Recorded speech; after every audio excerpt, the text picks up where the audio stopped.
"What you need, Henry," the Fat Controller told him, "is an overhaul." "Yes, sir," agreed Henry. "Does that mean I've got to go away to Crewe again, sir?" The Fat Controller laughed. "Not this time," he said. "You won't believe this, Henry, but nowadays the people at Crewe couldn't do the work you need." Henry stared, and the Fat Controller laughed again.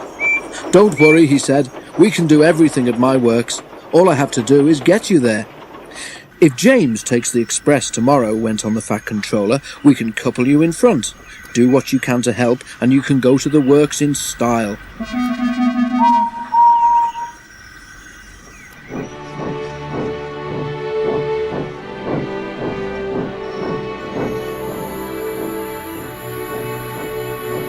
Henry told James that night. "Help me?" James snorted. "I don't need help. I can pull the express by myself, thank you. Overhaul indeed. 2 engines on 1 train is an overhaul, if you ask me." But the Fat Controller had already made the arrangements, so there was nothing James could do about it.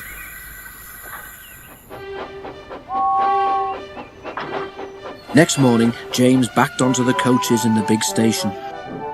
Henry followed and was coupled in front.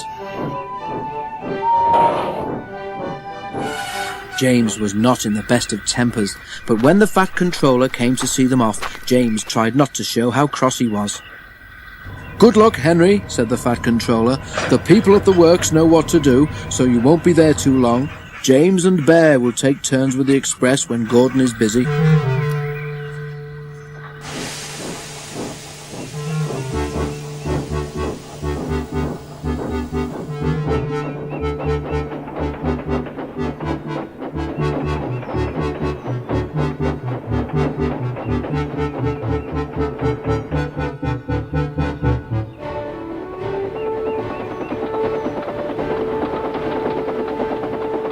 The express only stops once before it reaches the other railway, and that is at the works station.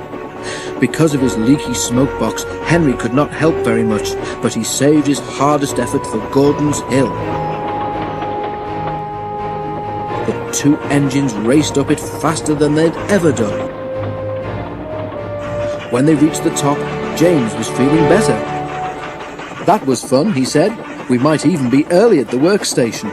We shall need extra time to uncouple you anyway." James spoke too soon.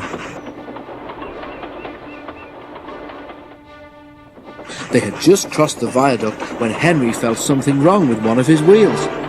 "Something's wobbling," he told his driver. Just then they both heard a cracking noise. "Ouch!" exclaimed Henry. "Whatever it is, I think it's broken."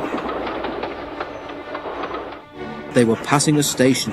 Something hit the platform and a brick flew past Henry's cab. It bounced off James's boiler and disappeared. "Ow!" exclaimed James. "Henry might need mending, but he needn't throw his broken bits at me." Just then, James and his driver heard Henry whistling to warn them that he wanted to stop. More bits and pieces flashed by, some hitting the carriages. Using the brakes skillfully, the drivers stopped the train.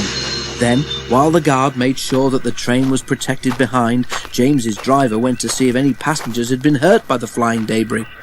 No one had, but one of the carriage windows was broken. Henry's crew inspected his wheel. The trouble was not hard to find. "Your wheel has a steel rim called a tyre," Henry's fireman told him. "It has broken and come off. It's a miracle it didn't do more damage." James pushed Henry into a siding and went back to the train.